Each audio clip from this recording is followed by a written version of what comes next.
Welcome to the discussion. Today we're diving into Howard Marks's latest memo on Bubble Watch, a timely piece considering current market conditions. It's a fascinating look at market psychology and the cyclical nature of bubbles. Indeed. The memo offers a valuable perspective, particularly given Marx's extensive experience navigating market cycles. He starts by referencing a memo he wrote 25 years ago about the dot-com bubble. A pretty bold move to revisit that topic, wouldn't you say? Absolutely. It highlights the enduring relevance of understanding market psychology, even across vastly different technological landscapes. The underlying principles remain consistent. Exactly.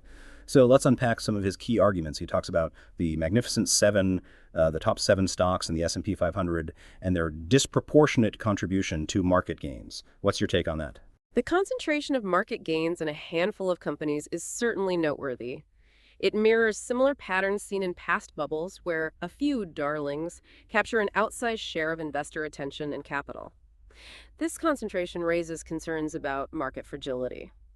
He points out that the combined market cap of these seven companies is now double what it was 5 years ago and even higher than at the peak of the dot-com bubble. Is this a cause for concern? The sheer magnitude of the increase is striking. While these companies are undeniably successful, the speed and scale of their growth warrant careful consideration. It's a classic sign of potential overvaluation. Marx emphasizes that a bubble is more a state of mind than a quantitative calculation. He highlights irrational exuberance, fear of missing out, FOMO, and the belief that there's no price too high. How important is this psychological element? Crucially important. Quantitative metrics like PE ratios can be helpful, but they don't capture the emotional frenzy that drives bubbles. The belief that prices can only go up, regardless of valuation, is a hallmark of bubble behavior.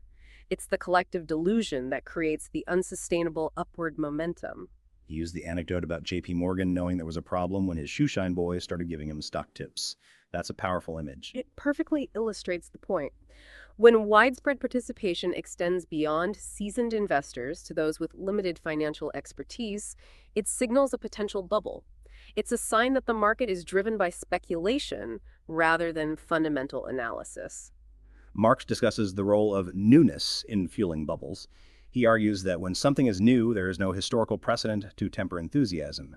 How does this newness factor play out? New technologies and business models often generate excitement and attract significant investment.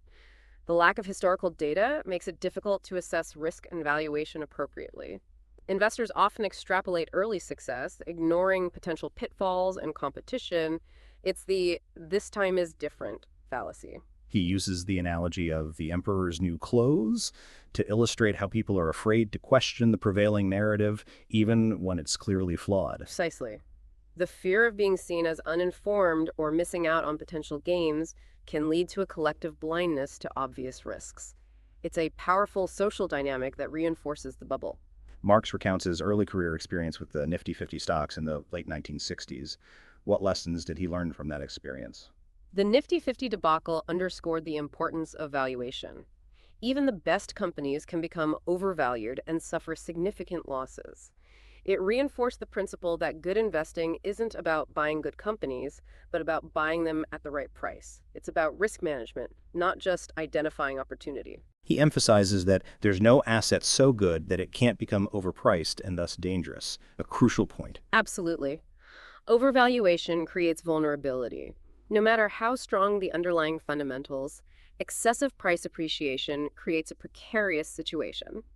A correction becomes inevitable. The memo also discusses the dot-com bubble of the late 1990s. What were the key characteristics of that bubble and what lessons can we learn from it?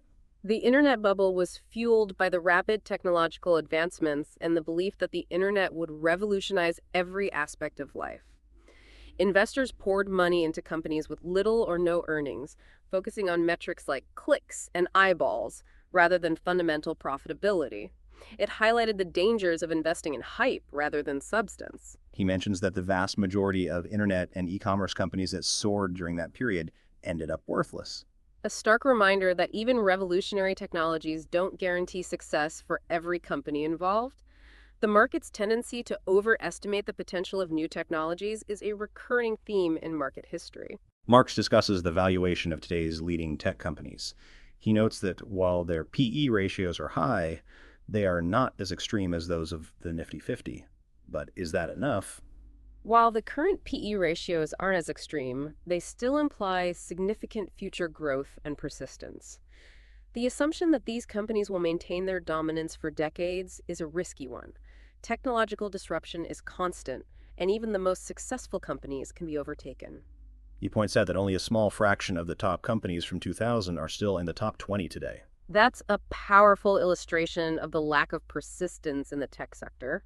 The rapid pace of innovation means that today's leaders can quickly become tomorrow's also-rans.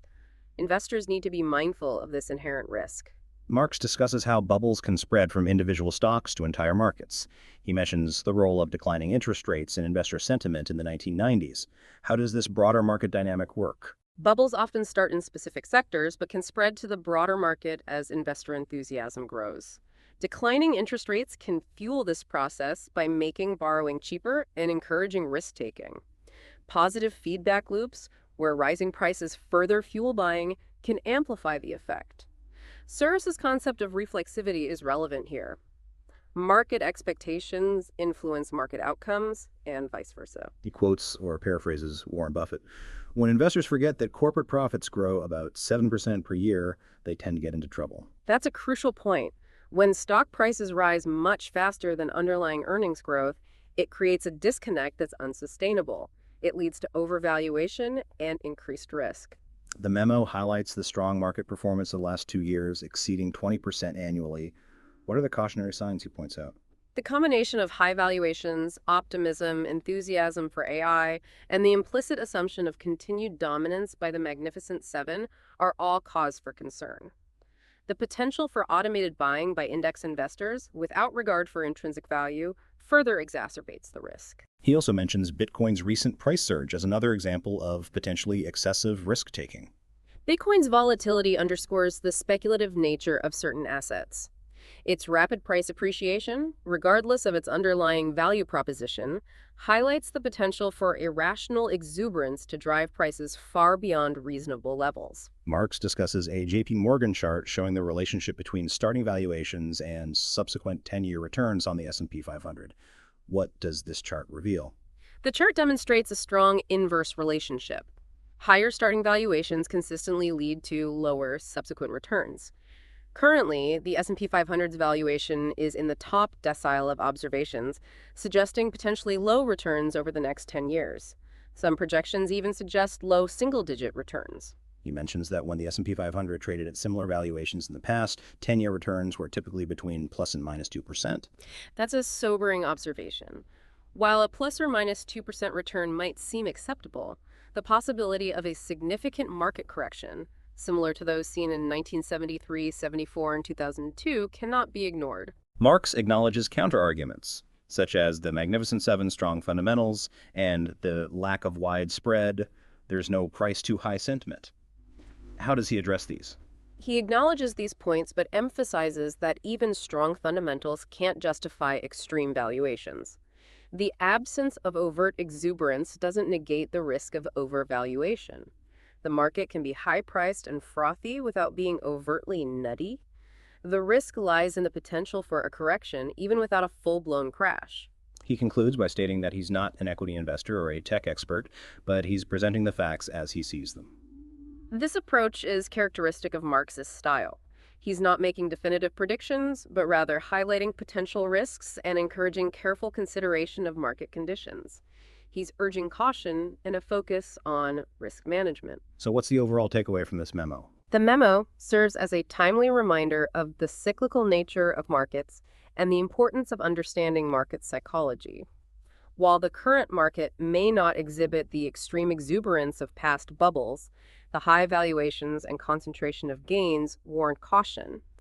Investors should be mindful of the risks associated with overvaluation and the potential for a market correction. It's a call for measured optimism, wouldn't you say? Precisely. It's a reminder that even in a seemingly robust market, risk management remains paramount. The memo's emphasis on understanding market psychology and the cyclical nature of bubbles is a valuable reminder for investors of all levels. Absolutely. It's a timeless message, relevant across different market cycles and technological advancements. That was a great discussion. Thank you for your insights.